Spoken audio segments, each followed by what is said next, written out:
That's right, guys. There's only two of us here right now. Makes Explain's taking his sweet time. So while we're waiting for him, we're going to go ahead and run our intro video. And when you see his name, just ignore it because he's not here yet.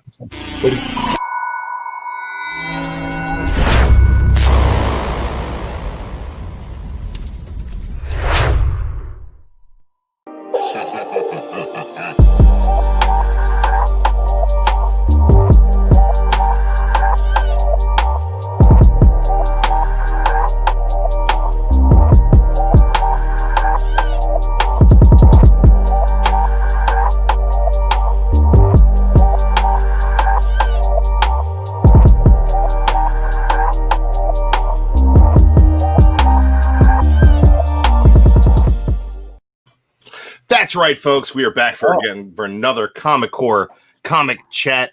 I am Drew Manchu. I will be your fearless host through this experience. We're going to go ahead and introduce him first, since he decided to show up first this time around. Chaos in Comics. Chaos, what's going on, man? How you doing today? I'm doing great. How are you guys doing? We're doing good, I guess. Jason's a little late. Maybe he's feeling a little under the weather. Maybe he needs to go take his medicine or something. Jason, yeah. Comics Misexplained. What's going on, buddy? Dude, doing good, man. Just hanging out. Dude, great week in nerd culture. We read a bunch of really great books that came out this week. And a little bit of news for you guys on the adaptation front. Damn, a lot. Disney investors dropped a whole bunch of different news today, and we're going to get into that. They were like, we lost what, $2 billion, $20 billion, and they're like, okay, let's try to fix that real quick. You know, we're confidence in us. They're gonna fix it, man. Close the park to bring on Star Wars. Yep, man. They better not close the parks. I'm going down to Florida in January, hopefully, to not get COVID and to get my Space Mountain on. So we'll see how that goes. Good old COVID world. We got some segments today, guys. I hope that you enjoy the segments. I carried over some segments from last week. We will be looking at some picks for next week, but we're also going to be doing some recommended reading. We're going to do some news today, but we're going to start it off the way I like to start it off, with show and tell. And I think we're going to start with you, Cass. Why don't you go ahead and start your show and tell? You're going to come right back after that bumper, my friend.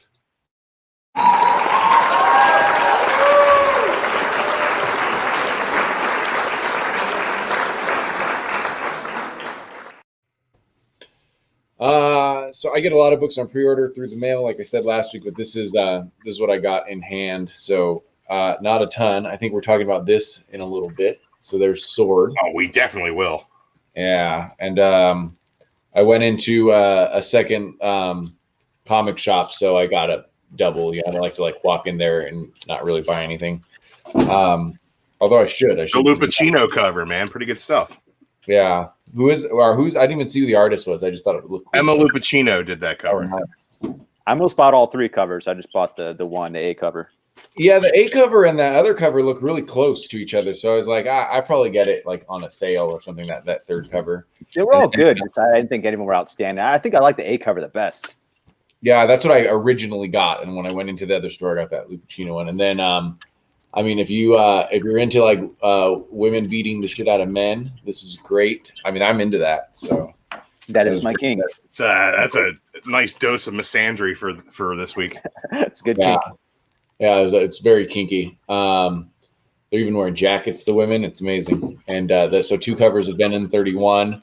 This was pretty good. It took me 10 or 15 minutes to read it, but the entire comic took 32 seconds of time. I got Juggernaut. I think I forgot to buy number 3, so I still bought number 4. I guess I'm just trying to waste money, but I'll read number 4 even if I haven't read number 3. I'm way behind on that. I know Drew quit it, but I'll never quit. And then I haven't read this yet. That first one was pretty good, but I read it really tired. Origins, 2 of 6. Well, my computer keeps my auto-focusing. So let's make sure it sees you. No, it's me. I didn't pick up crossover this week. I'm a little upset with myself. I didn't read it yet. I'll probably pirate it before I go back to the store. Yeah. Don't at me about that. Yeah. Well, I bought Homesick Pilots pre-ordered, and I'm like, it was my pick of the week last week. I was like, I better read it. So, and I'll probably end up buying the trade too. So I actually read it. So don't at Drew, don't at me. All right.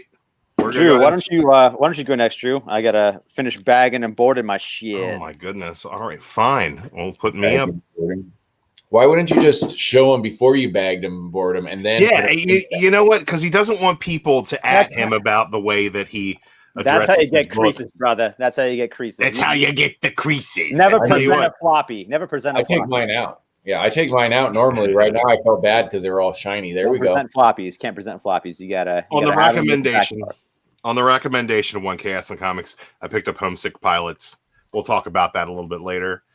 This is the final issue of that J.J. Henry Abrams Spider-Man book with Sarah Pacelli on the art. And I'm going to say, man, it's worth a read by the collected edition when it comes out soon. I like to call him Bebe Abrams. Bebe. Detective, man, 1032. I was really, really excited about this book because it's Tomasi writing Damien again. So I picked that up. Man, is this brutal. It's just brutal. It's just a brutal book, man.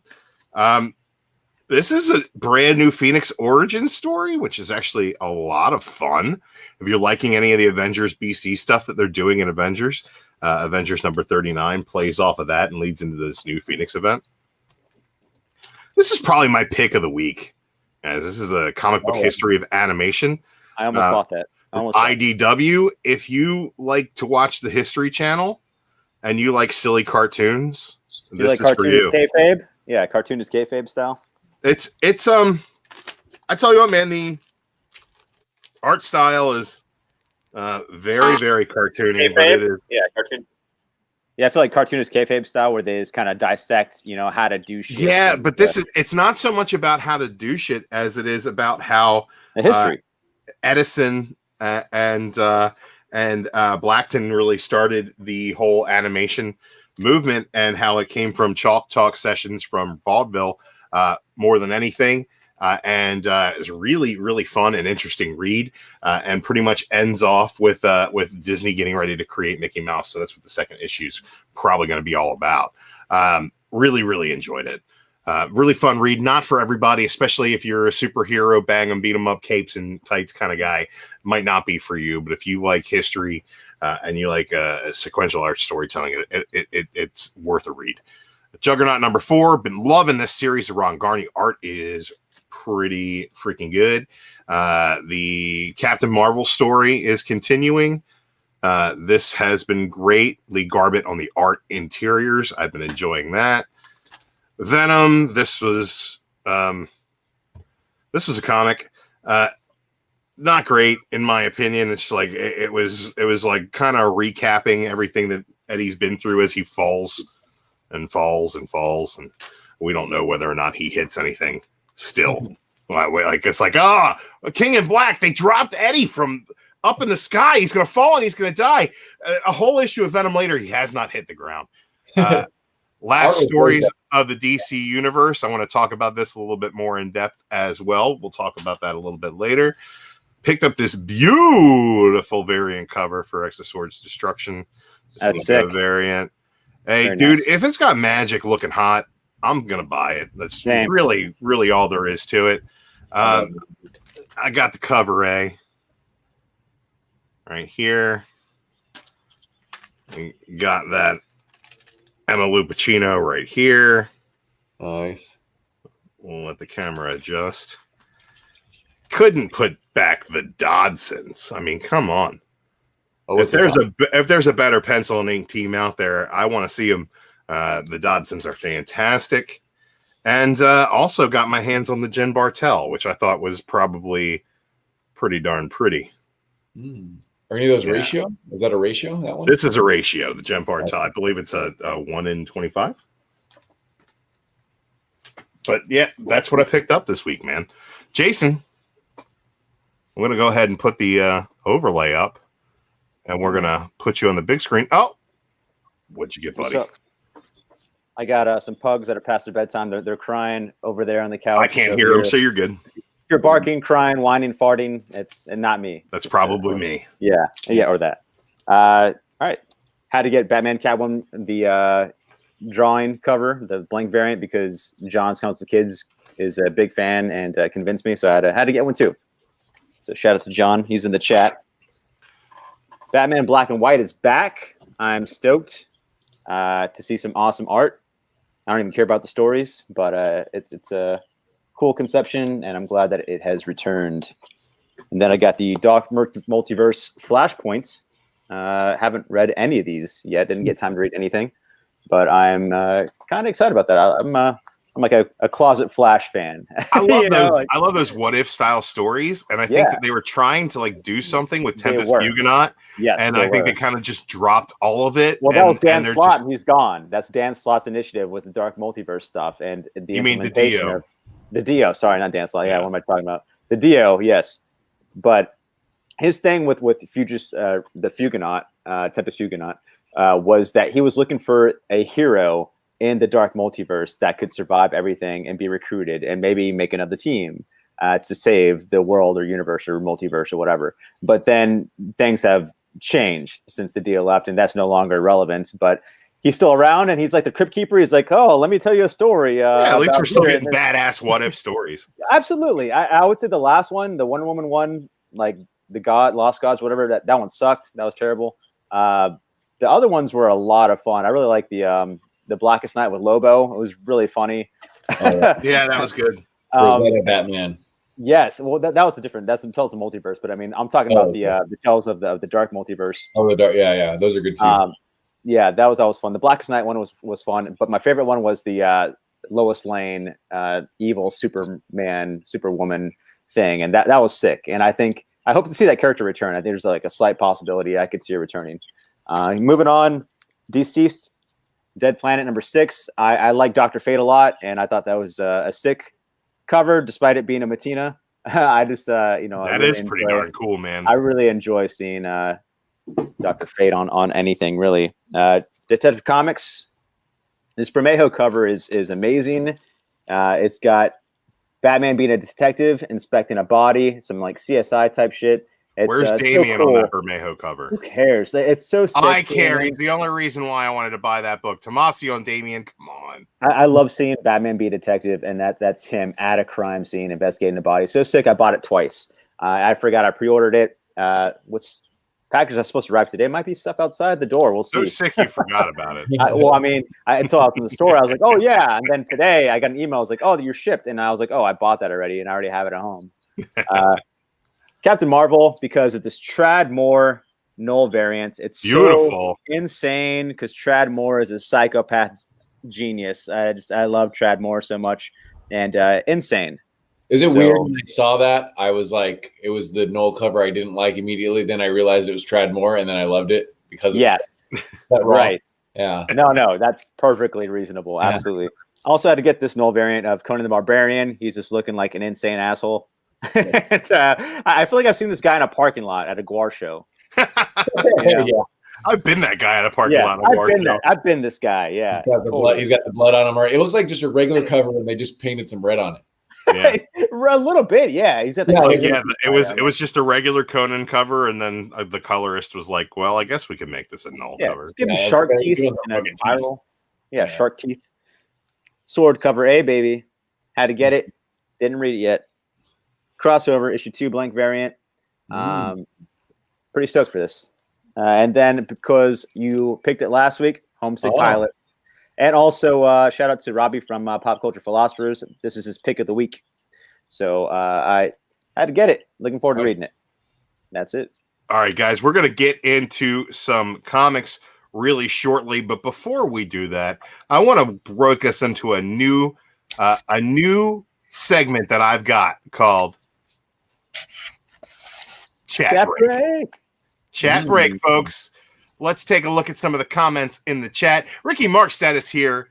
Markstad69 is here. He was first. You're not first, you're last. He also shouts out the Discord server. You guys join the Discord server. We talk comics all day and all night. Nightwind69 wants to know when this is going to start. It started a little while ago, buddy, about 15 minutes ago. So Chaos and Comics is in the chat. as well as on the panel. Good to see you in both areas there. John's Comics Kids stopped by and said that his pick of the week was the Marauders. Said it was his read of the week for sure. Definitely a good pick. I very much enjoyed that. Discovery Bay. Good to see you, JB, hopping in the chat and hanging out. We got the Stream Elements robot, making sure that we've got robot representation in the chat. Very good to see them. C. Woodard 19. Carson is here.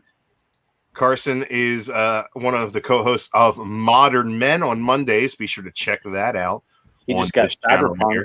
He just got Cyberpunk, so he's not gonna be hanging out. He's gone already. Yeah, good comment. Gone too soon.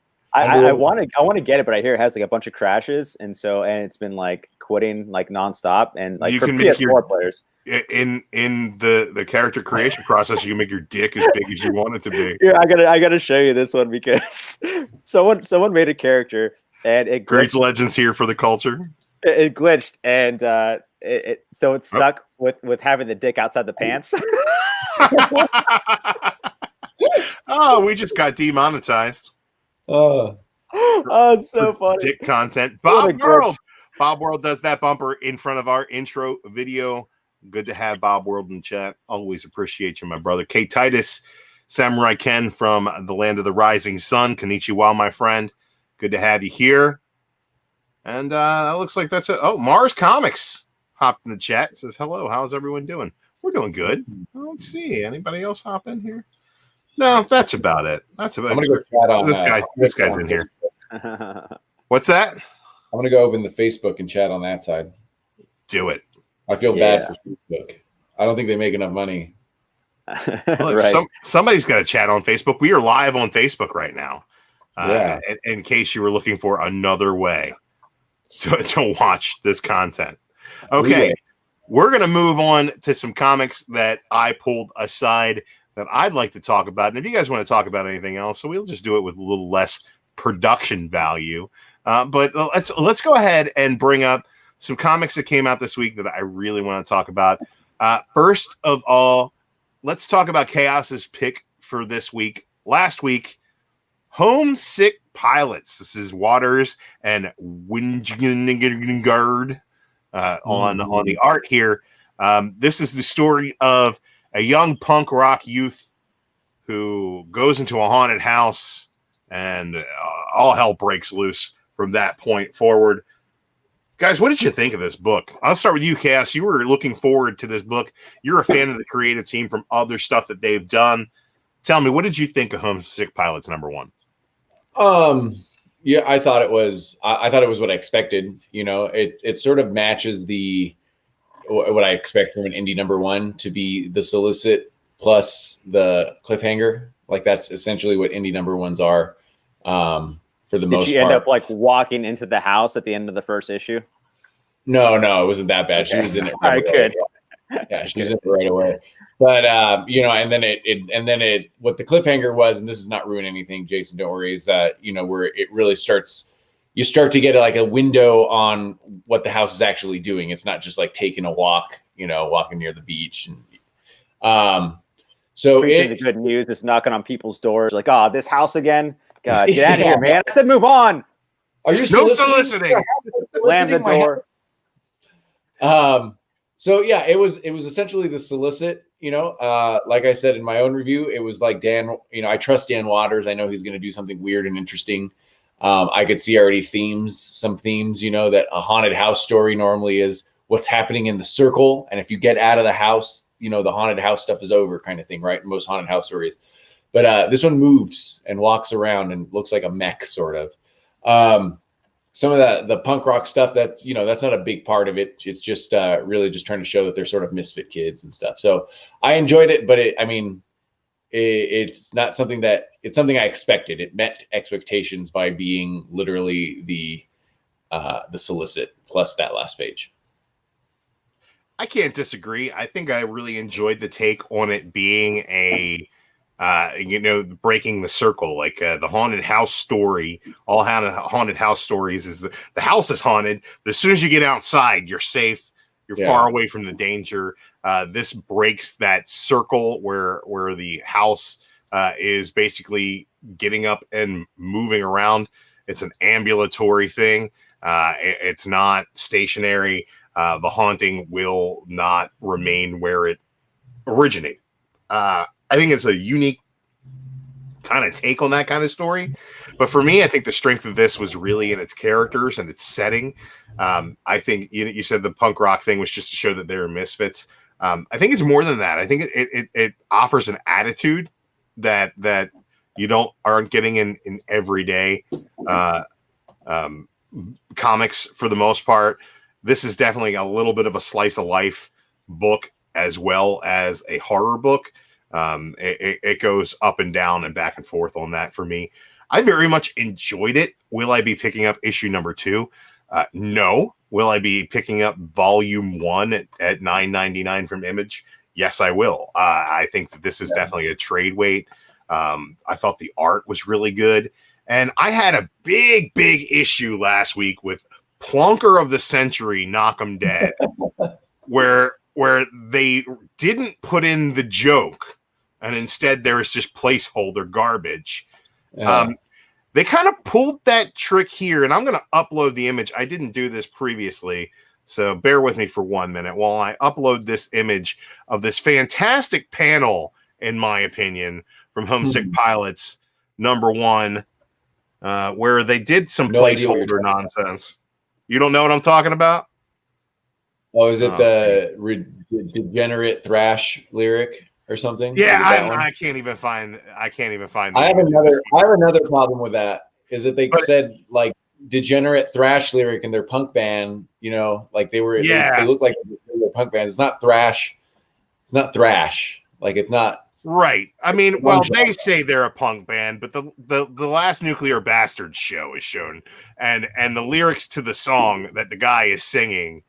This is like the rival band to the Homesick Pilots. So from their perspective, like the next panel, the one guy says it lacks a certain something, and she says it's got no heart, man. They're not doing anything with it. And the other guy says, yeah, but yet everyone is here because the show is packed. But the lyric that he's singing is in quotes some derivative thrash shit. So I kind of dig the fact that they didn't take the time to write a derivative thrash lyric. But again, I held the other book to a higher standard, I guess. So what does that mean about the rubric of my opinion? Well, 7 pages of it in the other book, you said. It's true. It was over and over and over again. Yeah. And this was just kind of one tongue-in-cheek joke that I think worked, because if it was some derivative thrash shit, you would have looked at it and been like, that's just derivative thrash shit. But instead, they just say, yeah, well, that's what it is. And I kind of enjoyed that. I thought that the art was good. And I'm not much of a horror comic guy, but this did a good job of not being like a jump scare gore type of thing, but more of a creepy vibe that slowly unfolds, and when it hits the ground running. And I liked the way that it was split into little different areas of time, so you're not getting, as Jason said, she walks into the house at the end of the book. Well, no, she's a part of the house, and then we get the lead up to her going to the house, and then we get the story of what the house is after that. And I think that it all comes together and is paced really well. I thought the colors pretty good. Yeah, I thought the colors were done real well. Now that artist, I forget his first name, but Wingard, Casper, yeah. I thought the colors were done really good. In fact, and the cover really translates to what the colors and the palette of this book really is as well. I think it really conveys the art in a way that a lot of covers don't. I felt like it was like Once and Future, but like where England has weather, and it a little bit bolder weather, and then this is supposed to. It looks like it seems like it's Southern California to me. It has a little bit lighter tone to it, but it still uses all the purples and the pinks in the sky and stuff like that. So, I think I like the colors the most. I mean, if you have because it is a horror book, and I think you're right, it wasn't jump scare to me. But when if I have like cartoony looking characters, it's just not scary to me. Right. So it's just weird, weird and colorful. So I think it skirts the line of being cartoony and realistic in a really good way, and it's basically stylized realism. It looks a little bit like an Archie book, but at the same time, you can tell it's got a bit more of an edge. I Yeah. agree. Yeah. I feel like Paper Girls and Archie, that kind of That's style. actually not a bad. That's not a bad comparison. It's kind of like Paper Girls meets Archie.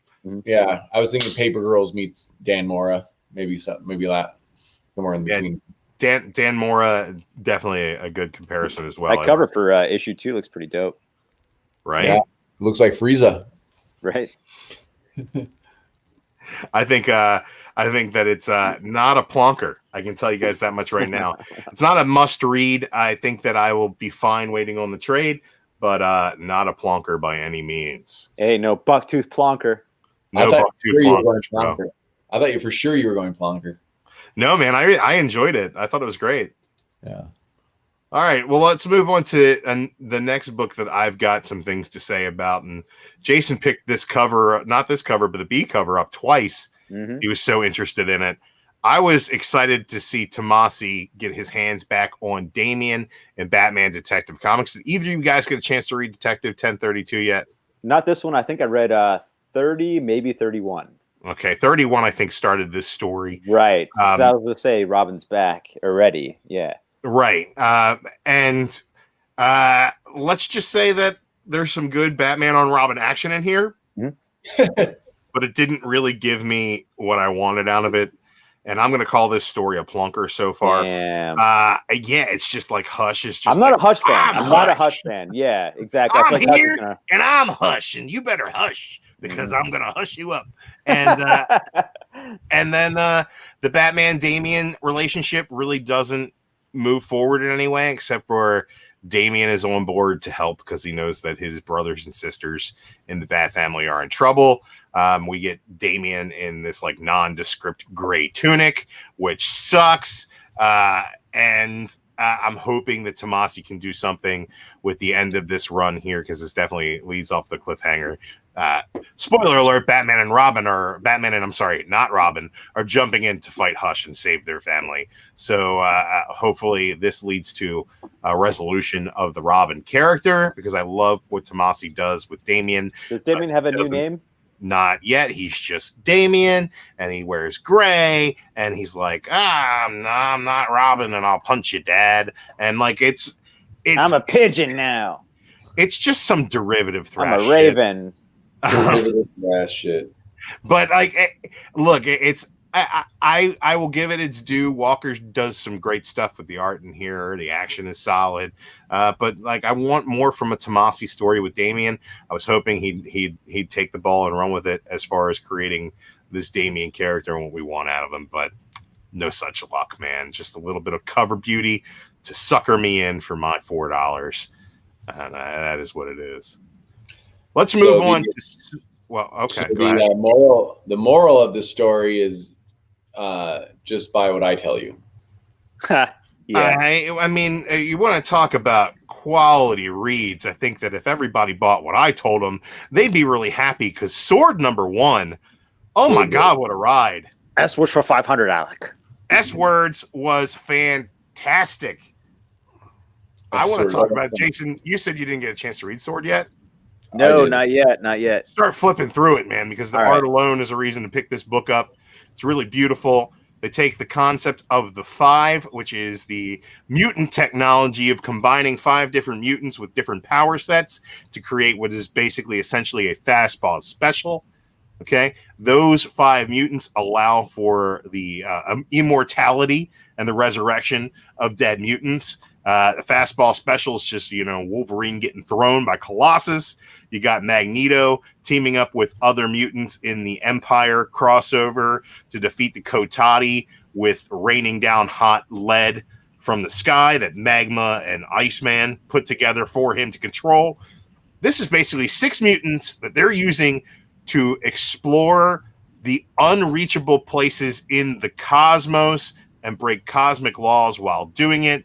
They access the core of creation and take some sort of Jedi holocron from it. I don't even know what's going on yet, but Al Ewing is doing a great job with this. I only have one detraction from this book, and that is when did Abigail Brand become a mutant and not an alien? I don't know when that was retconned.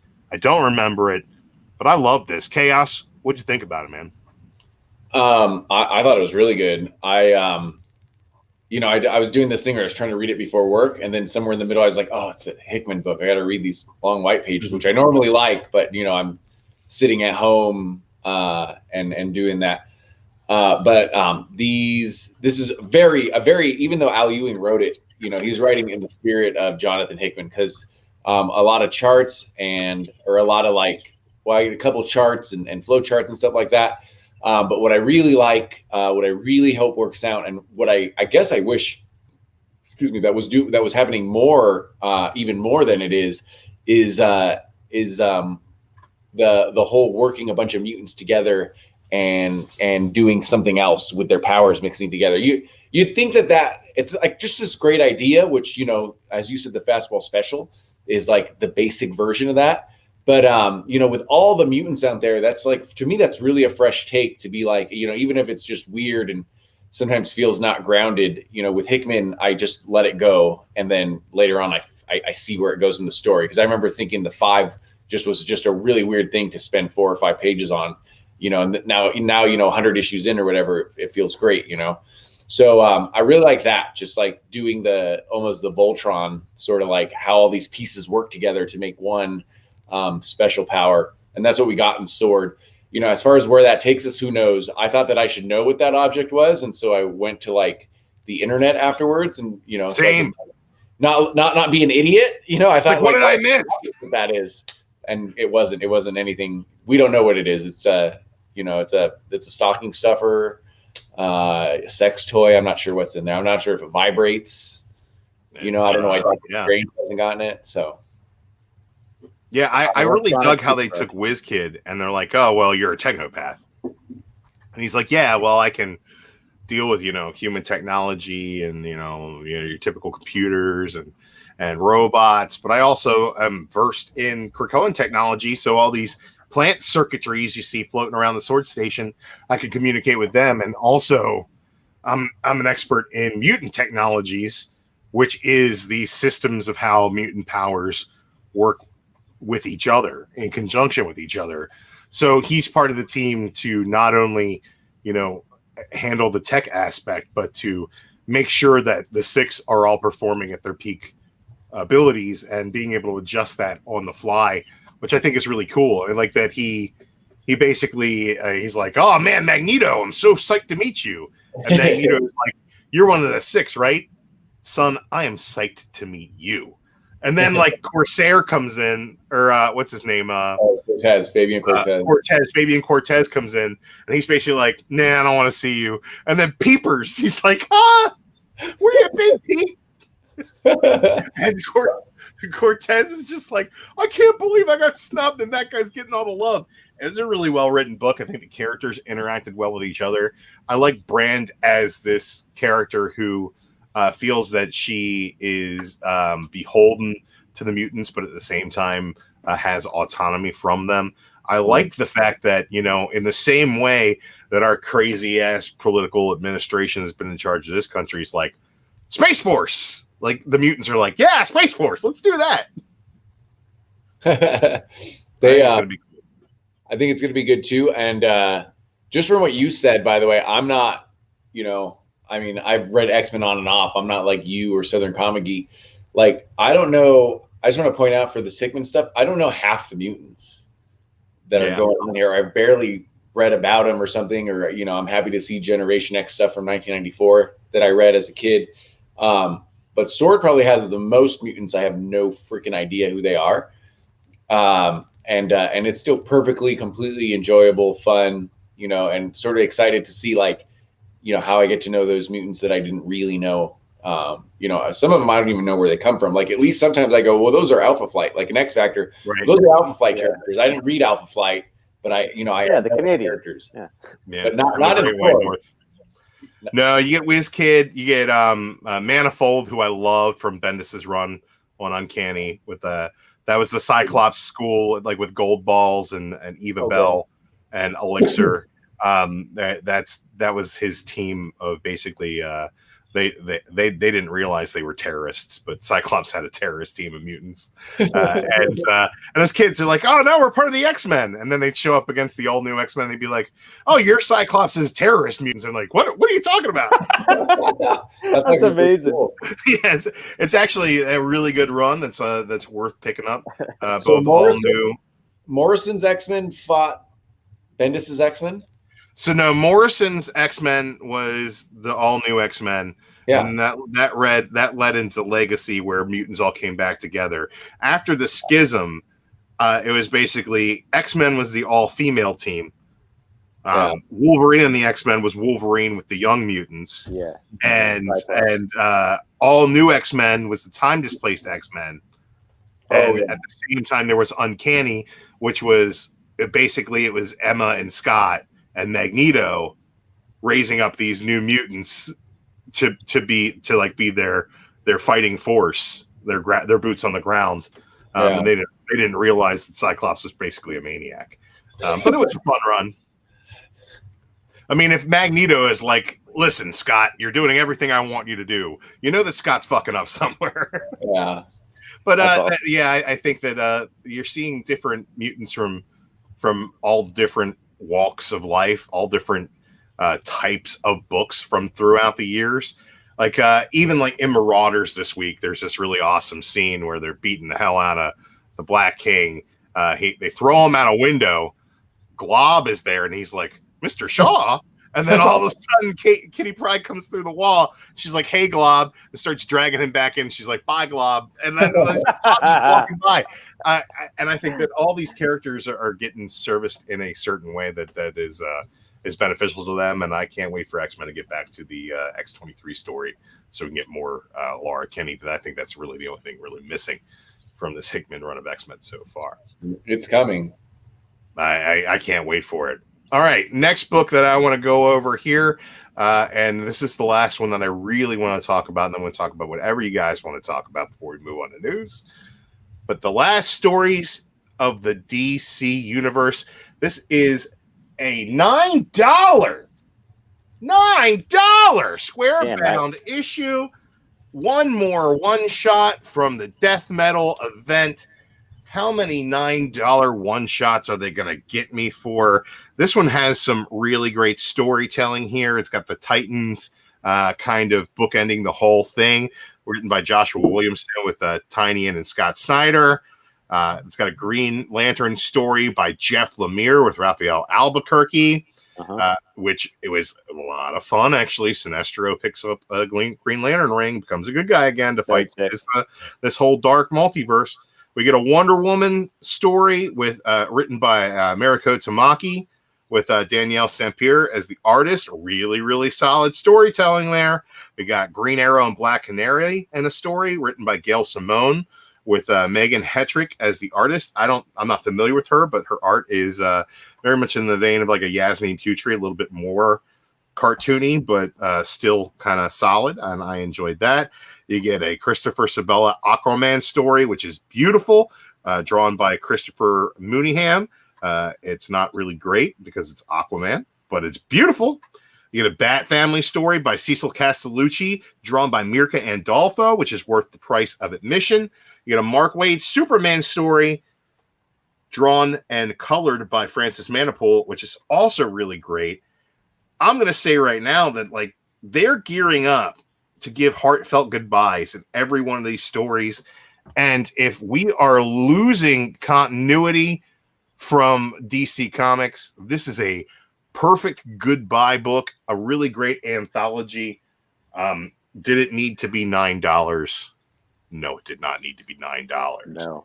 But that's how much it costs when you have that much talent on a book. I like the fact that in this Teen Titans story that wraps around, begins and ends the damn thing?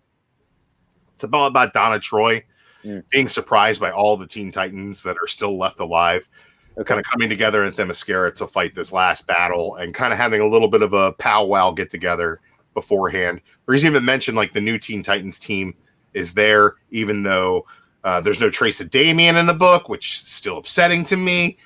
He's the most important Teen Titan that's ever been because he was the leader of the last run of Teen Titans. He's the best Robin in the history of Robins. But he's no psycho pirate. Oh, fucking get over that. Psycho Pirate's not in this book. That's why it's readable. Right. So you get this story where Donna is like coming together with all these characters. Wally finally comes back and they accept him and accept his apology for killing Roy in Heroes in Crisis. Right. Wow. And then Batman puts on the Black Lantern ring and Roy comes back from the dead to join the party. Oh, and shit. It's laughably hilarious. It's just really bad, but good at the same time. Last Stories of the DC Universe, it's worth a read. Is it worth $9? Fuck no, it's not worth $9. But no Constantine, so I'm not. I started reading my stolen copy digitally, and while in bed, and I fell asleep while reading it. But it seemed pretty good, and I'm definitely going to finish reading it. Look, I think that the whole is not nearly as good as the sum of its parts here. Okay. And I'll give you that. I think each of the stories works on its own, with the exception of Zombie Roy. Like that's just really stupid. This is really fucking dumb. That's funny. When is it is funny, but I don't think it's supposed to be funny. When is the Snyder and John comic coming out? I have no idea. Isn't that the last one? I don't know. It's like Scott Snyder and Jeff Johns did a collaboration issue together. Like for me, it's like, oh, Death Metal. Oh, wait, they haven't progressed that story one iota, and they've sold me 87 one-shots. Mm-hmm. What's Most that? of them were must-reads, though, except for, like, the last, like, 3. A lot of them aren't. Like, they said, oh, these are must-reads, and like, the first couple were, but then they're just, it's just, who knows what the hell's even going on with it anymore. I like Death Metal, but I got lost at some point. I was buying books. I couldn't remember if I bought them before. And I'm not lost. It's just like ridiculous. It's like, all right, can we get to the point? You know what I mean? Like, fuck. Yeah, they at this point they've cashed in as much as they possibly can. Next week we get the next main iteration of the story at the same time as they're doing this Winter's End Justice League crossover event. Did you guys read Winter's End? I couldn't get myself to buy it. Not going to happen. I might read it eventually, like Empire. I might read Empire eventually. Empire's good, man. I read the first, like, every single issue from, like, tie-ins and everything, like, 20 issues. No, it's probably, like, 10, actually. Like, but I was Empire, like... There's, like, 40. Yeah, and I was like... So I was that far in. I'll tell you what, there's way more Death Metal, and Empire at least had a beginning, a middle, and an end. This had a beginning, and now everything in the world is the middle, and it's never going to end. It's just never going to end, man. And it began in metal. It began in metal, and then they just kept referring to it in Justice League and Batman. It began in Darkseid. And all they're doing is attacking the Citadel. Like every Death Metal issue felt like we need to get to that Citadel. So it's the next task. Yeah, but I love metal because the way it ended where it's like, oh, we all fucked up and we all got to pay for our sins eventually. But the next arcs that were coming out for Wonder Woman, Superman, Batman, Flash, I think Green Lantern, they all, like, everything they, like, thought or prophesied, like, at the end of, like, oh, we're going to fuck things up. And it showed, like, one page of a collage of, like, incidents that happened. You're like, oh, shit, we're going to see that shit later on, maybe in Justice League or whatever, you know? It ended up being, like, their own individual character books. You find out what their scene was. So there's, like, a Wonder Woman arc that's connected to metal. There's, like, a Superman arc, Batman, Flash, like, Green Lantern. All of them that were there at the end. They have their own arc that continues Death Metal, and then leads into Justice League by him as well, or the other little event they had before Justice League, but when they broke the source wall. But look, man, I don't know, man. This story's done about this whole damn thing, and I'll tell you right now, it's like Batgirl is wearing her Babs Tarr Batgirl Burnside outfit. They finally say that, hey, this is the end of the world, and everything's gonna end, and it's all going to go into nothingness, and we're going to fall into entropy after we lose. And then, so Batgirl and Nightwing say that they're married and start making out. Yep. He even brings her to the Teen Titans party, and they're all like, congratulations. But she even says, like, if we win this, we're just going to get this marriage annulled, right? It's like, what was the point of any of it except for fan service? If this is the last stories of the DC universe, which I'm telling you right now, it would be a good way to end some things. But you know, they're not going to do that because money. I don't know, as an end of the continuity that is going to be relying on weekly floppies, I thought it was a fun ride. But when I remembered how much I paid for that ride, I questioned all of my life decisions. Okay, guys, before we move on, I want to go back to our last segment that we ran through and bring this up again. It's time for a chat break.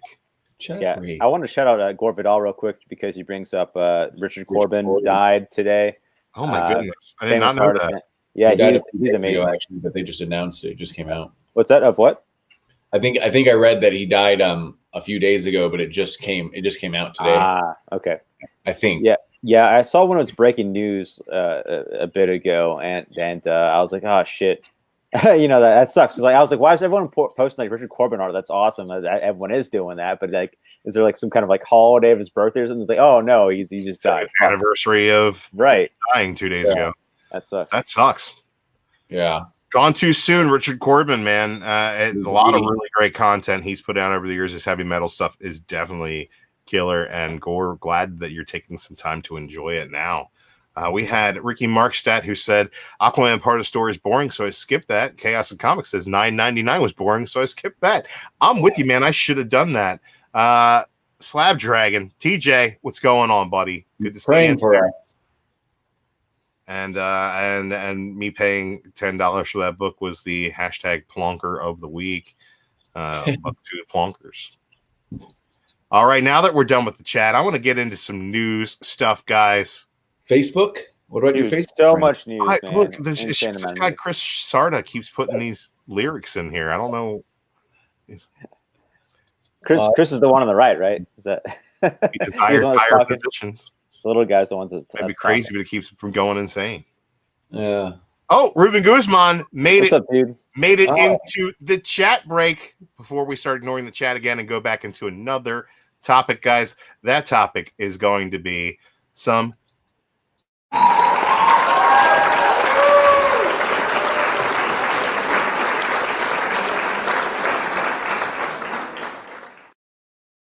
That's right. We don't have news. We just have news-ish stuff. Disney had their investor call today, which was like hours and hours of them breaking down all the content they're going to be bringing to our eyes over the next year into the future. And man, did they drop so much Star Wars and Marvel news, it will make your head spin. As far as Star Wars news, the creator of the Bourne Identity franchise is teaming up with Gabriel Luna and going into more detail of Cassian Andor's story with Andor, which will be a Disney Plus original spy thriller set as a prequel to Rogue One. I can't wait for that. Huge surprise, dude. Huge.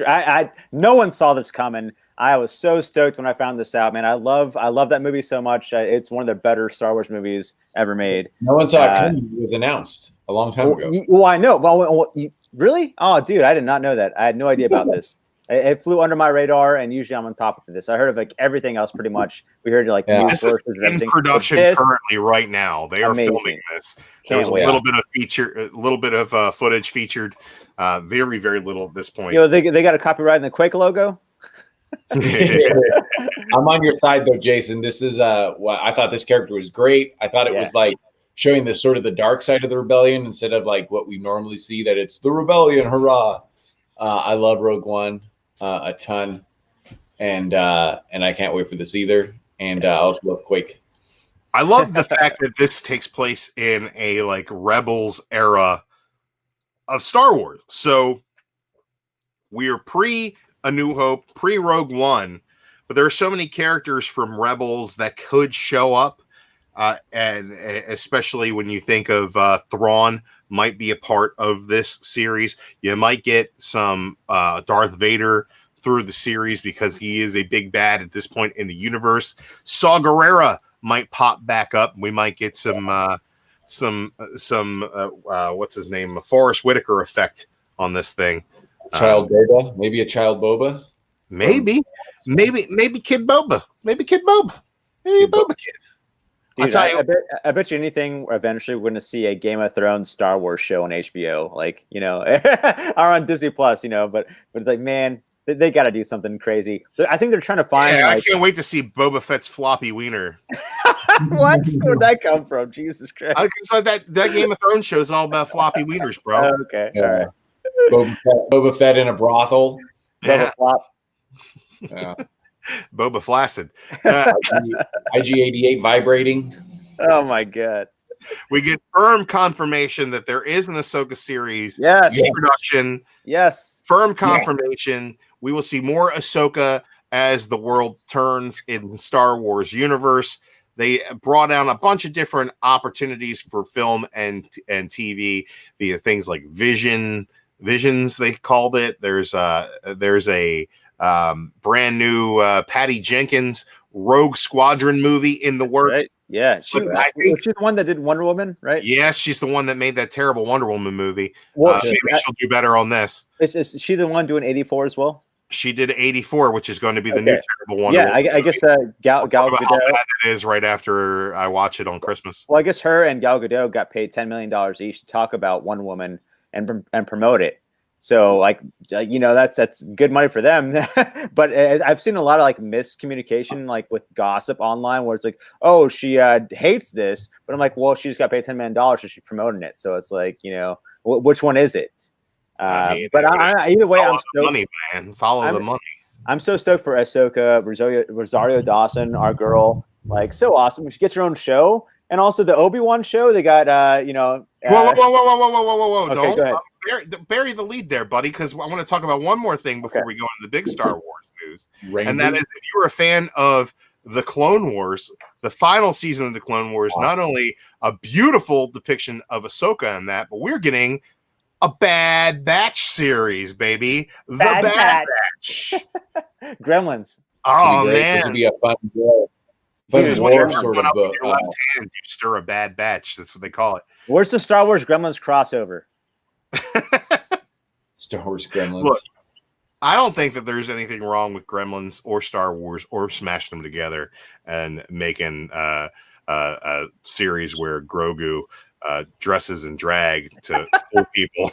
And hangs out with Gizmo and their cousins because they look identical. Look, before we go into the big Star Wars news, I want to talk right here and right now about Gremlins 2: The New Batch being the greatest cameo in the history of film, because Hulk Hogan is in that movie. And he thinks the Gremsters are ruining everybody's time. When people go to the movies, all they want is cold soda and hot popcorn, brother. And that is the greatest cameo in the history of film. Now back to Star Wars. The biggest news released is that the Ben Kenobi miniseries is going to be coming out, starring Ewan McGregor, and the return of Hayden Christensen. Yes. Darth Vader. We're going to see him as Vader in his heyday of Vadering, trying to hunt down Obi-Wan. Hell yeah. I hope that it's more than just a cameo. I hope he has a bigger role to play. I hope that they bang in some of the continuity that they've been putting into the comics at this point with Vader. I can't wait to see Hayden Christensen, who is, get this, folks, a quality actor. He's a good actor. I'd like to see him redeem himself because I think he wants that opportunity. Absolutely. What do you guys think about these Star Wars series? And there are some other movies that have been announced, but like, what is your takeaway from the Disney Star Wars? Do you think that we're on a path to redemption here, or do you think that they're just throwing as much spaghetti at the wall as they can to see what sticks? No, they can throw way more spaghetti if they wanted to, and I think they're trying to throw as much quality spaghetti at the wall. They're trying to find what works and what doesn't. Like, you have a whole entire universe. What should we narrow in on right now that people would buy and what would want? And I think they're finding a certain time period around that Rogue One area, maybe around the early clone stuff, it seems around that it's getting a lot of hype. The Mandalorian era, maybe early Star Wars episode 4. Literally 3 eras you mentioned right now. Yeah, right. So all the era, they're dipping into everything essentially. Right, absolutely. I think that was Kathleen Kennedy's big keynote of the whole thing, is that the universe is so ripe with stories to tell that they're going to dip into every era of Star Wars, plus some eras of Star Wars that you have never even seen before. Yeah, so, can we get a Shadows of the Empire remake for PS5? That'd be amazing, please. Someone, please. Shadows of the Empire remake. They're also doing a show that's I thought I read that they're doing a show that's set in High Republic, which hasn't even premiered yet. Right. the new High Republic also. So a whole bunch of stuff. I think I think this stuff's great. I've always been more of a fan of the auxiliary Star Wars stuff. As anyone that talks to me knows, I don't. I think the movies, all 9 of them, the 9 saga movies, are just okay. I know everyone loves Empire, but I don't think it's that good. I love Rogue One. I love Han Solo. But for me, what makes Star Wars, and if that stuff didn't exist, is Clone Wars, Rebels, the comics, and hopefully these shows. So I'm all about it. And you should just put stuff in streaming now. I mean, all these theaters are closing anyway, so let's just do it at home and get nicer systems at home or something. If that's the way it is. I mean, I love going to the movies, but you got to roll with the times. So I'm happy that they're on Disney Plus, and happy that they got like big like movie level actors doing. Here's the thing, though, because like now that they're rolling out this vaccine, there's talks that's like, well, who's going to hold them to their promise? There's no contract. They could just take it back in a second and be like, if they wanted to be like, oh, yeah, well, actually, we're going to show it just in theaters now. They could very well pull the rug out from under everyone and be like, everyone would be like, you're talking about HBO. You're talking about HBO, but that's fine. I wouldn't be pulling the rug out. They'd be like, hey. I'm saying it's more not HBO's part. I'm saying it from them deciding between streaming only or theater. Theaters at this point has everything that they're showing that is a series is Disney Plus exclusive. Mm-hmm. Everything that they're showing as a Marvel movie film property is going to be premiering on Disney Plus Premiere. And I'm talking about just their films, just the film stuff. Right. Yeah. And theaters at the same time. So it's going to have the Mulan treatment where you can go to the movie theater and you can watch it if you want, or you can pay that $30 watch it now at home, like pay-per-view type of fee, which I think is something that didn't really work for them as much on Mulan as they wanted. No. Mulan. But I also don't think that Mulan was the right test for that. I think that if they would have done that with Black Widow, around Halloween, it would have been the biggest thing that happened. Mulan's a test too. Like Mulan's also a test. They're not necessarily trying to make $1 million with it. It's like, let's see if this falls apart, or let's see if everyone on Twitter is disgusted that we charge $30. And I think that they're really leaning towards their Eastern demographic and those countries. And I think they kind of found out what kind of works, in America and over there. And hopefully it's funny because they don't have to release those numbers that, they can say, oh yeah, it was a great year for us. But meanwhile, it's like they could have just lost a lot of money or made even with Mulan. Well, speaking of Marvel, and especially their theater offerings, we got no new trailers for any movies. We got no new footage from any movies. We got to mention that Black Widow is coming. We got to mention that the Eternals is coming. We got to mention that, as Kevin Feige put it, Shang-Chi. I thought that was funny to say. He didn't say Shang-Chi, Shang-Chi. I hope that's not the way they pronounce it, because that probably will irritate the fuck out of me for no reason. I'm sure it's more authentic, but I don't care. They are coming. Multiverse of Madness is coming. He even made a statement that there will be a new Spider-Man movie. We can talk all day about who is rumored to be in that new Spider-Man movie. Everyone. We just throw. You're in that movie. You're in that movie.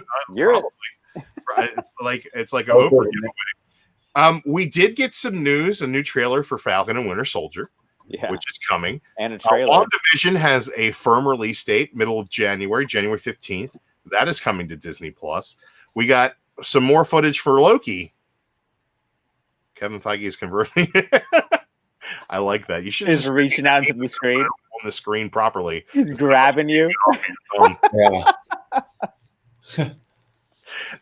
We also got some news that they're moving forward with the Moon Knight project. That has been confirmed.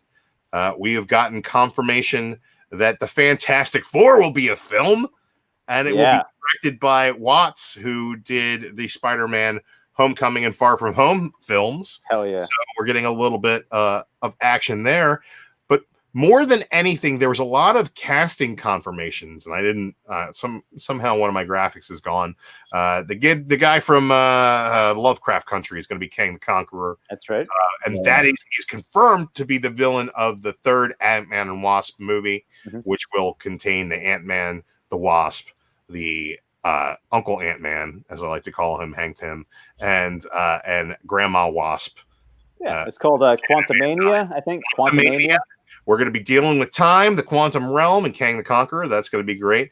But we also got confirmation of our rumor. Haley Steinfeld is going to be Kate Bishop in Hawkeye. Ow, ow, ow. Huh? Was that like a howling wolf noise? Yeah. Oh, okay. That was a pizza dog noise. Yeah, pizza dog.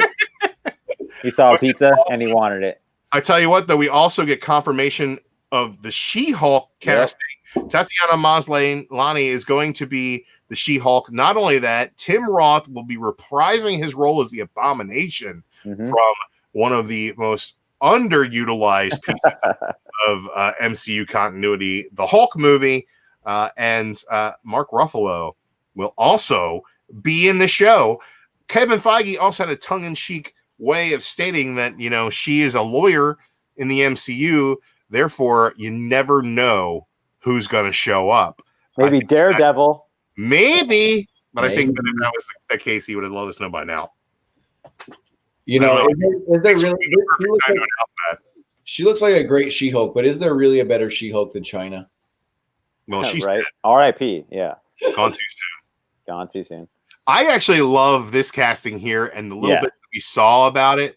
Well, the next one I'm pulling up is the one I'm talking about, Jason. Ms. Marvel has been cast as Iman Vellani, and I think that the little bit of footage that we saw from the Ms. Marvel TV show looks incredibly promising. I think that she's a character who has a family that could be very well representative of the Marvel universe in a family comedy style. I think that this is going to be great. She's also been confirmed to be cast as Ms. Marvel in Captain Marvel 2, along with Monica Rambeau, who we saw more of in the WandaVision trailer. But the big one for me, guys, the biggest piece of casting news is that we found out who Christian Bale is going to be in Thor, God, Love and Thunder, and that is he's going to be Gore the God Butcher. Oh, yeah. That was speculated long ago. Yeah. And it was correct. And the God Butcher thing was kind of poo-pooed for the longest time, but we're getting an actual villain. We're getting Gore the God Butcher. He's going to be brutal. Yes. You've heard any sort of behind-the-scenes Christian Bale on key grips or whatever. You know guy's the villain at heart. I just had a flash in my head of American Psycho where he's like fucking looking in the mirror flexing and he's pointing, you know, but it's like he's like CGI'd as Gore. He's just carrying. He has a necro sword in his hand. If by next week we don't have him banging with the holding the necro sword, you're fired. Okay. All right. That's my new meme. I'll work on that. I will. We need you to work on that one. I mean, I think you need to have him holding it in the GIF where he's right. Yeah, it's going to take a little extra work. But yeah, need After Effects for that. I can't afford the After Effects. Well, if we can get a Patreon together. There you go. Pay for your After Effects. Thank you. Oh, look, I can't put it together. All the production. I need you on memes, bro. All right, cool. I got you. And like, what do you guys think about the Marvel slate, the Star Wars stuff? Like we talked in depth about the Star Wars stuff, more the Marvel slate. What do you think about the Marvel slate, what they've got coming out, the interconnectivity of the universe? Is this going to be a boon for Marvel Comics here? Oh, yeah. Yeah, I think it's definitely for their film side. You know, hopefully it translates to comics. And I have heard a good handful of people that have gone from the movies to comics, which is fantastic. That's what we want. That's the goal. But I want to see more synergy. I want to see, you know, Marvel promote more of this stuff. I mean, back when theaters were a thing, you should have had more comics in the hands of attendees of the movies. Right. But nowadays, like, what do you do now? Maybe we'll give them a free digital download code for the first issue. I was very much a fan of Agents of S.W.O.R.D. I still love that show. Love it. There was this big split with them where it kind of stopped being connected to the MCU, but it started off very strictly connected to the MCU. And the fact that, you know, I went and saw Thor as a premiere, and then the next Tuesday, Thor: The Dark World as a premiere, and the next Tuesday on Agents of S.W.O.R.D., they were outside of Oxford cleaning up the mess that Thor had left behind. Nice. And to the point where, you know, the Hydra thing happened in the movies and on the show at the same time. That's awesome. There's a lot of synergy there, and then it really fell off when there was a lot of butting heads between the television and the film arm of the Marvel Universe. But this is kind of Kevin Feige saying this is what we wanted to do all along. And I think that it's absolutely phenomenal. Like, if you look at the footage in the Falcon Winter Soldier trailer, it doesn't look like a Netflix show. It doesn't look like a straight to streaming show. It looks like a freaking MCU film that they cut into little pieces. And I say WandaVision, I would say it looks that way, but at the same time, it looks like nothing I've ever seen before. Well, so I mean, I'm really excited from when they're showing the black and white, and it looks like a sitcom, but I mean, the production.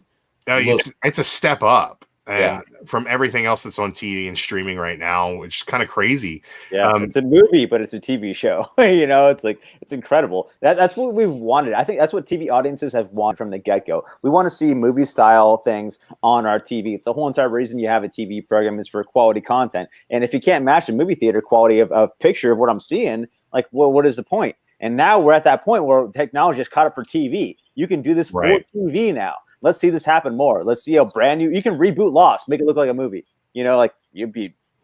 That's a big idea right there. Hey. Marvel has big plans. You could tell, like, they weren't done with Infinity War and Endgame. Yeah, you could tell they're going to do something really big. I'm not as excited. I'm sure it's going to be great, but I mean, I'm a little tired of multiverse stuff in the comics because I read them, right? And you know, Death Metal, all the multiverse stuff. But I am confident that's going to be awesome. And everything still looks different. And you know, some of these movies are going to tie in together, some aren't. I don't think we're going to have this one monolith heading towards Thanos like we did before. They've already said that Doctor Strange, Spider-Man, and WandaVision will tie in together. You know, so you could almost just like, you like a little section of it. You know, you don't. Obviously, people like us are going to watch them all, but I can understand how, like, other people that just sort of enjoy them, you know, 23 movies is daunting, you know? So now you could almost like just have that little section that you watch. Like, if you watch WandaVision, you know, you're going to go watch Spider-Man and Doctor Strange, but you don't necessarily have to watch, you know, the new Captain America or something, you know, or that's not, or Ant-Man or whatever's coming out, you know? So I think they have big plans, and, you know, and I think there's going to be big stuff happening, but in its own little silos now, you know, and then those silos will be loosely connected, which is, I think, a great idea. Drew, can we talk about, you know, I guess it's movie related, but Hello? Spider-Man 3, all the castings, but today, you know, we can talk about whatever you want to talk about, man. Charlie Cox as Daredevil in a Spider-Man movie. That alone. Well, that's just rumored at this point. Just rumored at this point. I thought it was confirmed from Variety magazine. No confirmations as of Variety. yet. That's what I thought from Variety was confirmed. Everything I read as of today is still a rumor.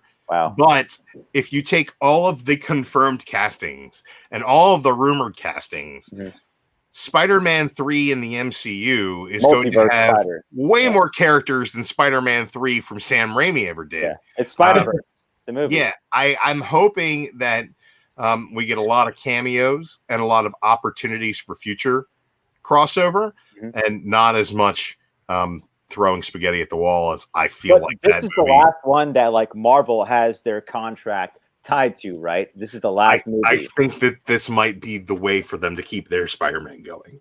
Right. But do you saying to Sony, hey, do whatever you want with your shitty movies. Do you think Disney and Marvel will be like, okay, Sony, this, you know, as per contract, this is our last one I'm going to help you out with. What's going to happen? Are they going to renew their contract for another 3? Here's my perspective on that. Marvel should do everything that they can to keep Tom Holland as Spider-Man in the MCU. Yeah, they should throw as much money at that as they possibly can, because as a bonus, they get him as well. Right, but I think that Sony is going to look at the fact that they now have billion-dollar movies under their belt. Even though Marvel produced and distributed all of those through Disney. And they're going to say, well, we can make $1 billion movie.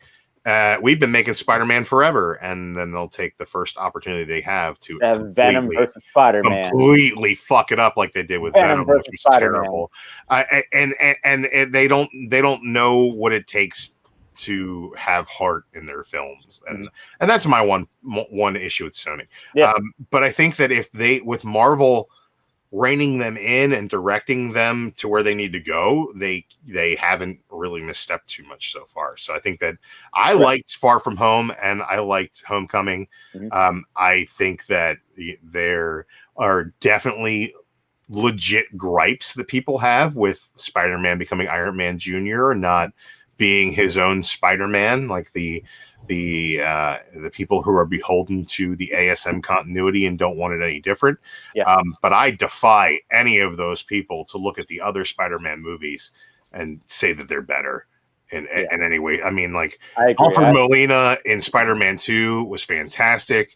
Spider-Man 2's direction was fantastic. Tobey Maguire's still a shitty Spider-Man, and he's still a terrible Peter Parker. He's like an 80-year-old man pretending to be in college. That whole cast, though, is kind of that way too. It's so strange. It was great at the time. It was amazing at the time. It was so good. It was breaking. It was so cutting edge. I loved it at the time. Sure. But, I've rewatched it many times. I'm like, man, I just don't like watching this. Yeah, they're not as fun. The one thing that I didn't mention from the Star Wars press conference is that the way that they film The Mandalorian, the volume. Yes. They have made 3 more of those studios. One which is much larger, and they are in production in more of those studios around the world. For what? To rent out to DC so they can make their movies. To rent out to Universal so they can make their movies. Because this studio and the way that have you watched the documentary on The Mandalorian and how they make it? No, not yet. I need to watch it too. Okay, no, I have. They have that. It's theater in the round. I know. Yeah, with I have. I've watched LCD screens, right?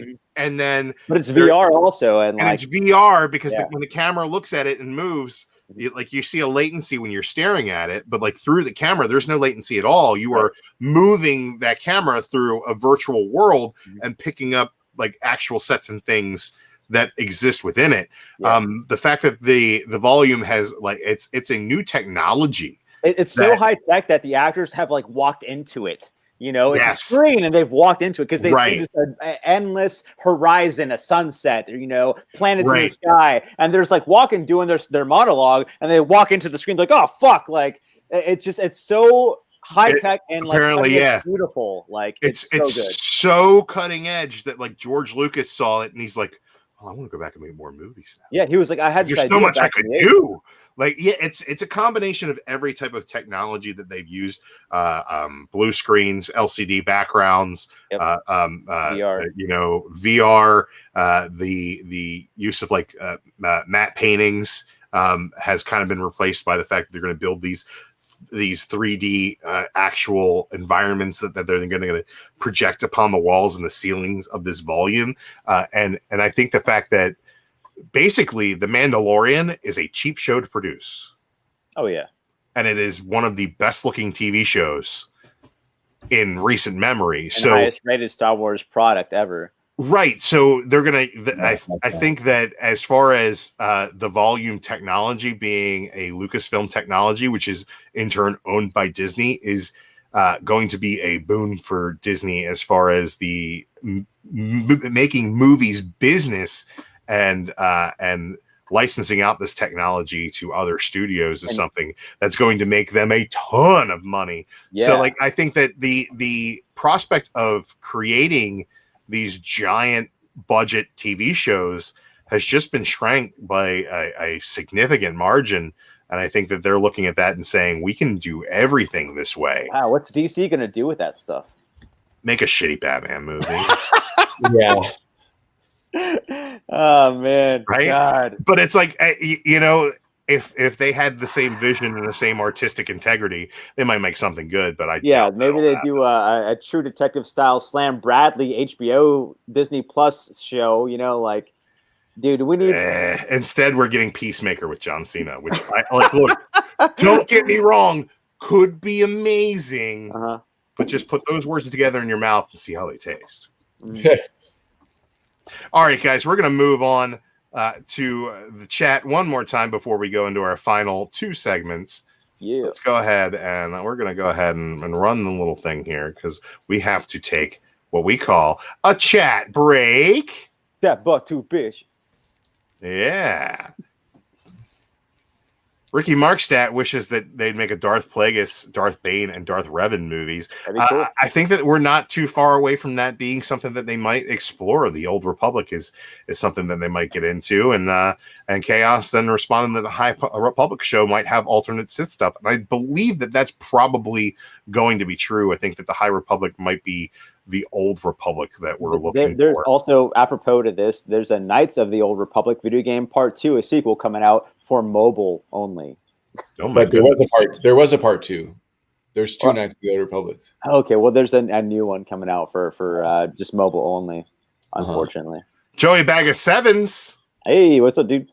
Works in Specialized Optics, says IMAX is one customer. I think Specialized Optics is something that you're going to see a lot of stuff from the volume going out to the Specialized Optics companies. So I think you'll see a lot of that. Gore Vidal wants a True Detective with John Constantine. We already got a shitty season in season 2. Dude, I don't need another shitty season of True Detective. See, like one of my comic ideas was to write like a mini of like of Slam Bradley or like Wesley Dodds Sandman with a gas mask, before Gaiman Sandman, and one of those is a detective where like it starts off with the comic, but then you start like breaking the format of comic books and the art wise, you have breaking of structure and frame and things like that, where it gets pretty psychedelic, but then eventually it leads to like maybe it leaks onto like a Twitter and like an Instagram feed and Instagram stories, Facebook stories, and you have like a film crew doing like 30-second, 1-minute clips of like episodics weekly or something like that, where he breaks into the real world around you, the character. Hey, man. As long as Constantine's not in it, I'm down. I know you hate Constantine, but I love detectives, and I like where Gore Vidal's head is at as well. I think just a hard, gritty, true detective story with like a DC property, I'd like to see that. They've done their gritty stuff with Superman and Batman, but let's see like a true detective. You can't go wrong doing a badass detective story. You can never go wrong with that. It's a simple formula since the 1920s. True story. Matt Dots goes in here, says the Darth Bane books were pretty great. And Sandman Mystery Theory was pretty great noir mystery comic. Yeah. That could definitely do well as a show in and of itself. All right, guys, it's time to look forward to next week. I can't wait. I can't wait to tell you guys what I'm looking forward to next week. But I think we're going to start with Comics Misexplained since we didn't let him go first. Well, I'll beatbox and you rap what you're looking forward to, Jason. You ready? Oh, shit. Hold on. I gotta play the bumper here.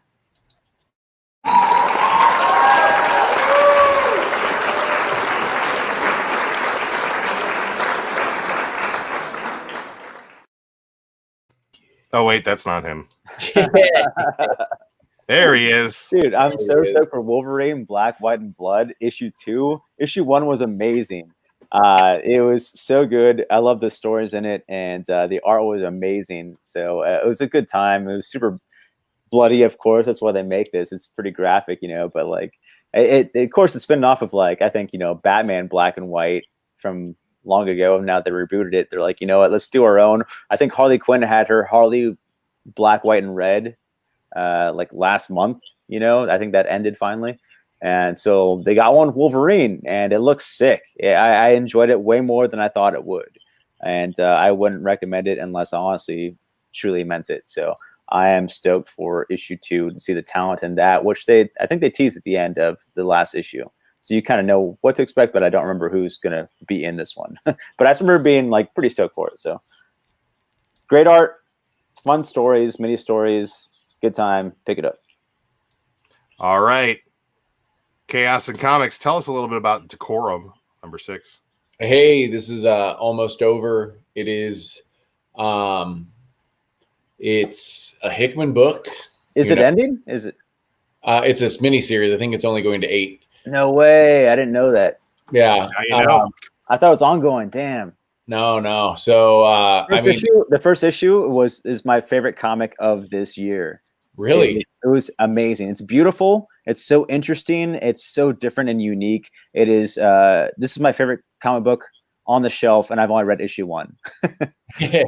Well, the number 1 was that for sure, and I think what you get after number 1 is it's not as confusing as what you thought you were getting into. That it's going to be like you read issue number 1, and you're like, man, they're going to have trouble. He's going to have trouble explaining all this in 40 issues. But there's only 8, and it is still a beautiful book. Real surprising. A trend right now, like in Strange Adventures, a couple other places have 2 artists. And I got to give Huddle, I think what his name, Huddleston. Yeah, a lot of credit because he, has 3 to 4 different art styles in this book. The story actually is sort of simple. And once you get to number 6, it's not super deep, but with all the Hickman, flow charts and whatnot too in it. But I just really enjoy it. It's the book that reminds me that even though I'm reading comic books, there's a very important art element to it. And so I should just slow down and sort of enjoy it, the different art styles, even when they're real simple and real not. So this one's always a joy to pick up. And one, I got to give, I said earlier that I read S.W.O.R.D before work. And I was like, oh yeah, you got to really sit and read this. It's not a quick read, mostly because of the white pages and whatnot. And Decorum's the same way, fewer white pages, a lot more art direction, but you really just want to sit down. It's not something you want to flip through real quick, or else I think you miss out. So this is what I'm looking forward to. That sounds sick. I can't wait to read Decorum. I picked up the first 4 issues. I haven't gone back and read them yet, but I'm looking forward to giving it a shot. As far as next week, I'm looking forward to part 2 of part 4 of Headlopper. This is a quarterly adventure comic about a dude named Norgal who lops off freaking heads. So badass. He's got a witch's head on his belt, who's the comic relief. Agatha's great. These are just big honking issues with Andrew McLean and Jordi Belair on the covers, on this volume. Absolutely killer book. And this is the 2nd issue of volume 4. Headlopper's just fantastic, man. It's like Mike Mignola meets Adventure Time on acid, and it's so much fun. I really enjoy it. I think you guys will too. Pick up issue number 2 of volume 4 this coming Wednesday. Now, from this point forward, I want to go ahead and go into our next segment, guys. One more segment here. We did picks for next week, but hey, how about some picks from whenever? How about we do a little bit of recommended reads for you guys? Video store style. Used to walk into the Blockbuster and see, store clerk Abe recommends that you watch Goodfellas. Well, guess what?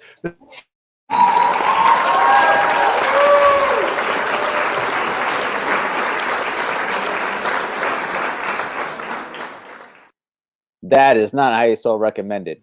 I spelled it wrong, and I didn't have time to fix it. But I spelled it the way I wanted to spell it. And let me tell you, I recommend that you guys read Headlopper Volume 1 to get you ready for Headlopper Volume 4. This is a fantastic book. It's only 4 issues. They are all oversized. The trades are probably like $30 trades, but you're getting your value story-wise out of them. Oversized quarterly adventure comics. Starts with this issue right here, issue number 1 of Headlopper. I think that you guys should read it, man. I've been saying good things about this book since the day it came out. It's like the 3rd video on my channel. When I had long hair, I looked like a scraggly wizard. I used to say things about Headlopper, and I think that you guys would enjoy it. All right, Chaos, you're up, man. I keep looking for Headlopper. I keep seeing Headlopper. I've never gotten around to reading it, so I do plan to. I may even have one of the trades sitting around. So you should get on it, man. It's fun. Is there only one trade, or did you say there were 4 volumes? There are 3 trades out currently. The 4th volume is 2 issues in. So I just chose the first thing on that came to my mind when you said recommend something. So this is it was maybe like 2 years old. I'm sure you could find it. This is called The No Ones. This is by Jim Kruger, who's a veteran of the game, for some reason went and wrote for not Mad Cave. This company is called Cave Pictures Publishing. I don't even know if they're around anymore. And Welby's in it. Now, what this did was make me realize, I need to go read Black Hammer, because the story of this book, and Welby's art is beautiful, and it just matches the tone of the story. What I said earlier about powers working together and pushing the plot, like in a superhero comic, that is definitely this. The story of this, though, is when I read Black Hammer Volume 1 when it first came out, I knew it was good. I just didn't feel like the whole post superhero kind of thing, which I've said before, and I just stopped. And I knew it was Lemire, I knew it was good. I just wasn't in the mood for that kind of story. And then I picked up No Ones. I didn't realize it was that same idea. It's nothing like Black Hammer at all, or Watchmen, but it's like that gritty superhero, not gritty, but fan of superhero rights, deconstructionist superhero sort of story. And I enjoyed it a lot. And it's really what made me go, I need to go back and read Black Hammer too. Like now I'm in the mood for that. And Jim Kruger just does a great job. The basic premise is that these superheroes are celebrities. Think, Avengers meet Fantastic Four, like just known, the Fantastic Four, a whole building and stuff. And then one day no one remembers them, and they're walking through the city and people just don't know who they are, and that's basically the entire arc. And then the powers are very important, and they sort of their powers sort of affect them psychologically in the way that you would think that would happen. If you can split if you do like a multiple man thing and stuff like that. So very good overall. I enjoyed it. So that's my pick, and might be in dollar bins, might be pretty cheap on eBay. It's not exactly the kind of book you see everywhere, but it was very good. Awesome. Now, Jason, it's your turn. Yeah, bro. You gave me last minute information here, so let's make sure that this there we go. Production's up and running. Daniel what? Cloud. We can't say that on the internet. Ooh, pussy. Pussy. And as the character says, it's pussy. And I love me some Poussey. This Daniel Klaus is amazing. He's pretty well renowned in those in the know in the comic book industry. He's just one of the best, I think, writers and storytellers, in my opinion. Famous for Ghost World. They made a movie adaptation. Check it out if you have not yet. But this in particular is like a deconstruction of comic book history. If you know your comic book history, you're going to appreciate this. Like they kind of have their Stan Lee kind of type character. He's in here every now and then. It's kind of like he owns like a Marvel type business, and he takes advantage of the artists and writers. And it's pretty funny. And you have Poussey, who always wanted to be a comic book writer. He's kind of like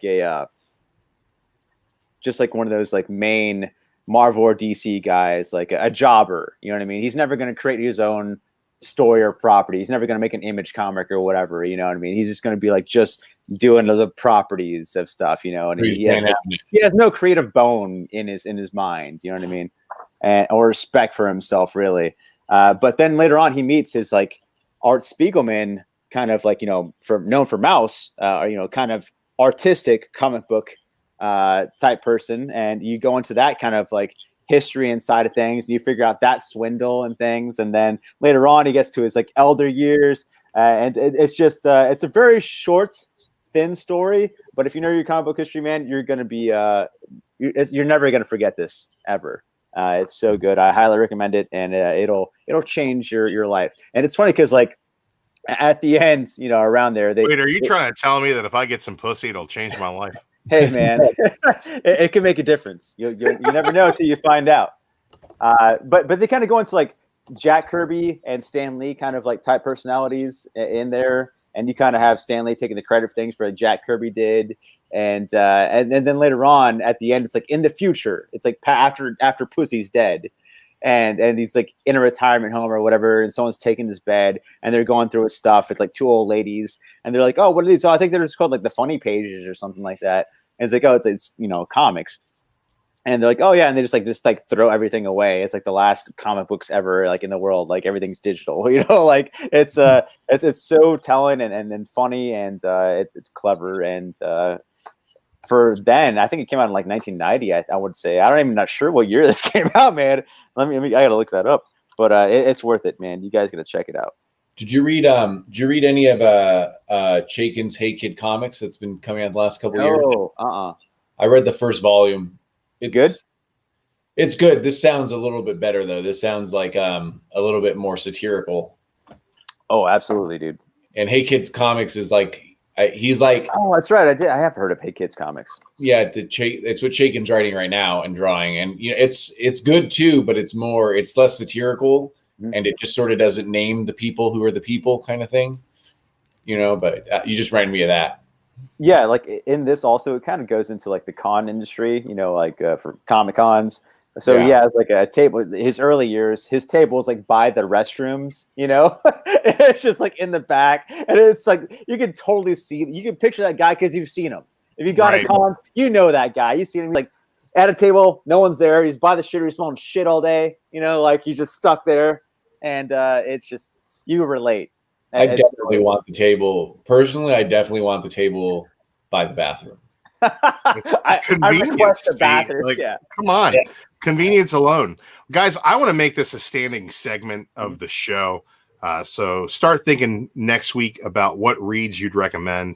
I'm telling you right now, if you can't find No Ones, you can't find any pussy, you might go out lopping off some heads in anger.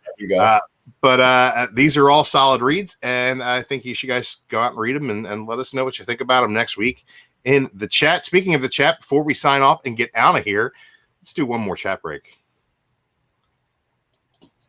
Chat break.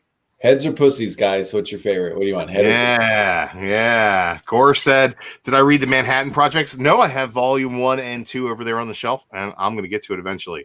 But I thought it was something we'd read for modern men. Dude, so I wanted to go to it fresh, so I haven't read it yet. I have like the Hickman collection from Comixology. They had a sale on it. It was like $5 for like every Hickman book. Or it was something cheap. It wasn't that cheap, but like it's an over exaggeration. But I have all the early Hickman stuff, and I really want to read it. I've not made the time to read it quite yet. Next thing I'm going to do is just going to read Batman Noel because it's Christmas time, and I've always wanted to read that. So if anyone wants to read Batman Noel, hit me up. Maybe we'll do a video together or something. I don't know, man. Sounds like fun. Yeah, dude, let's do it. I want to read it. It's Christmas. I'll read it for you. But it's Batman. There you go. I won't read it though. Gore also says, remember Angel Heart, Jason? That was basically John Constantine in True Detective, which means I do not recommend it, but if you want to read it, go ahead. I'm not going to stop. Hear me out. Marvel team up, but DC team up. Mm-hmm. And instead of the Thing, it's Psycho Pirate and Constantine. Let's do it. DC team. Yeah. You know what I really appreciate is editorial going out of their way to make sure I don't waste money on that piece of shit. It's good. But if it's $9.99, you might get it. I won't. Good deal. I didn't buy that holiday special this week. Matt Dosco says, was that the No Ones or the Nuns? It's the No Ones by Kruger and Welby. Yo, we need to talk to the High Times to make like a 420 edition, like holiday special issue. They probably have. We can make that ourselves. Yep. Yeah. All right, guys. Thank you so much for hanging out. We're like an hour and 33 at this point. Damn, time flies. Man, I feel like this was a good show. I feel like production was on point. That was all me. I feel like the opinions were on point, mostly mine. But you guys contributed, and that's really all we're looking for. You gave us some head too, so that was cool. Whopper. Yeah. Cindy, I gave you guys some pussy. I can't make mine a dirty joke. No, you can't. I mean, no one. It just implies masturbating, I guess. That would be Solo. Bonk. No one here. There's no one. Yes, there's no one here. Except for you and your G.I. Joe Kung Fu grip. All right. At Chaos and Comics everywhere is where you can find that man to my left. Chaos and Comics, stage right, I guess. At Chaos and Comics on Twitter, on the Instagram, on the YouTubes. And you can find them probably on the Facebooks there as well. The guy's all over the place, sowing the seeds of chaos in comics. Down below, you got Comics Misexplained You can find this guy all over the place on Wednesday nights here on the Comic Core, doing this show on Thursdays, and then find him probably in the streets of Pittsburgh, drunk in a gutter somewhere sometime. Yep. Yeah. I can imagine that's a possibility. I'm going to drive up to Pennsylvania one day just to see if I can find you in the street. Cool. Deal. And I'm Drew Manchu. You can find me here whenever I feel like being here at Drew Manchu Comics on Twitter and at Drew Manchu on the Instagram. Thank you so much, everybody, for joining us. Let us know in the comments below if you didn't catch us live. Like, what are you excited for on that whole slate of Disney activity we've talked about today? What are you excited for that's coming out next week? And what are your recommended reads for us? What do you think we should pick up? Gore Vidal said he recommends Rex Mundi. So maybe I'll check out Rex Mundi. Yeah, one for Be on that, guys. Thank you so much for showing up. I like to say collect what you love and share what you find. I'll see you guys next time. Let's leave this studio. How do we do this? In the broadcast? I'm going to press the button. Press the nut button. Press the button. Fuck you. Fuck you. Fuck you. Oh, wow.